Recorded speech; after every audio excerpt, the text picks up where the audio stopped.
সালামু আলাইকুম রহমতুল্লাহ বরকাত।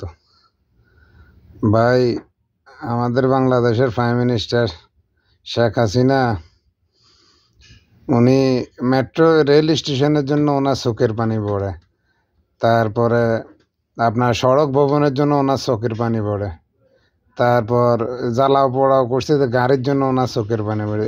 এতগুলো যে তাজা প্রাণ জড়ে গেল বাংলাদেশের মাটিতে, ওদের জন্য ওনার এতগুলো স্টুডেন্টের জন্য ওনার এক বিন্দু পরিমাণ এক ফোঁটা চোখের পানি পড়ে নাই। পুলিশ একজন মারা গেছে, একজন র্যাব মারা গেছে, আর একজন আনসার মারা গেছে। তাদের ফ্যামিলিকে উনি ডোনেশন দেয়, কিন্তু যারা মারা গেছে যে 100-150 যাই হোক, যারা মারা গেছে স্টুডেন্ট, তাদের প্রতি ওনার একটা টাকা উনি ডোনেশন দেয় না। ওদের ট্রিটমেন্টের খরচ পর্যন্ত উনি দিতে রাজি না। তাহলে তাজা প্রাণের কাছে ওনার কোনো মূল্য নেই। ওনার মূল্য হচ্ছে এই সড়ক ভবন, তারপরে হচ্ছে মেট্রো স্টেশন, এগুলো হচ্ছে ওনার মানে মেন ইম্পর্টেন্ট। আর হচ্ছে প্রবাসীদের টাকা।